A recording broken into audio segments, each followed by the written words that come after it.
Welcome back to another episode of Average Loot. For those of you who are new to the series, the purpose of these videos is to determine the average loot of a monster because everyone slays things at different rates, whether that's due to focus, stats, or gear setup. Most YouTube videos, or rates in general, are based on max efficiency, meaning having max stats and gear setups. Therefore, it doesn't really correlate to the majority of RuneScape players, myself included. So these videos will break down the drop tables and determine the rarity of each item so that the player can gauge their own GP per hour based on how many kills they can get. So today we're looking at the Giant Mole. The drops are honestly mediocre at best, with a majority of the value coming from the Mole Claw and Mole Skins. As many of us know, the Giant Mole always drops 1 Mole Claw and 1 to 3 Mole Skins. So what I truly wanted to find out was the average amount of Mole Skins per drop, as this will cause the greatest difference in the average loot per kill. I wasn't sure if the Mole Skins dropped was just a random number between 1 and 3, or if it was similar to Aberrant Spectres with a much rarer chance of dropping 3. So to get started, I made a basic drop table of the Giant Mole. Noting the drops you should be picking up with green text as always. The items with red text are optional drops that we will discuss later. From this, we determine the estimated average loot of a Giant Mole to be around 14.4k according to the given rarity. Next, I did some research collecting the data of others who killed the Giant Mole.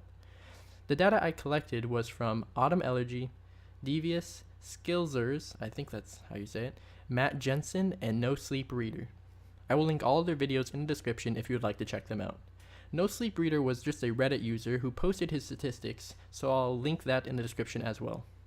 From this, we had a total of 12,897 Giant Mole kills, coming up with an average of 16.1k in the weighted loot per kill. Now, for the rarity of each item.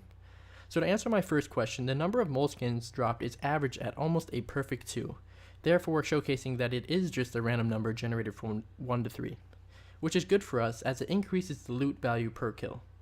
From the bar graphs, I think the notable drops that you should be picking up are the Mole Claw, the Mole Skin, Blood Rune, Law Rune, Iron Arrows, Iron Ore, and U Logs, as all of these have a significant value and are stackable. For example, Autumn Elegy and Matt Jensen decided not to pick up the Law Runes and Blood Runes. While they may seem minuscule in value compared to other things, they increased the loot per kill by 700 GP. So for their combined total of 5,974 kills, they missed out on nearly 4.2 million in loot. While I understand that was an insane amount of Giant Mole kills, if you're hunting for the pet, I think it is worthwhile as it is just bonus GP. So, the average loot per kill based on the notable drops is 16.3k. And just as an interesting fact, the Claw, Skin, and U-Log drops make up 91% of that value. Now, as for the red drops, these items are either alchables or runes, therefore not taking up too much space, but also not impacting the average loot by very much, just a measly 400 GP per kill. Bringing up the loot value to 16.7k. So that would be a personal judgment call if you want to pick up those items, since it is only a 3% increase on the total loot.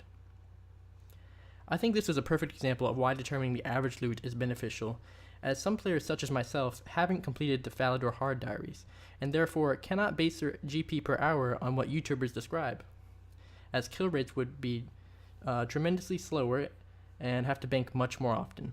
While I agree the Giant Mole probably shouldn't be killed for profit without the Hard Diary complete, it can still be somewhat entertaining for those players who have never fought a boss before, as the requirements to kill the Giant Mole are very low, while also generating a little bit of profit.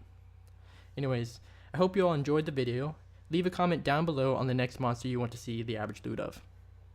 For those of you who still made it this far, I have included a link to a free trial of Twitch Prime.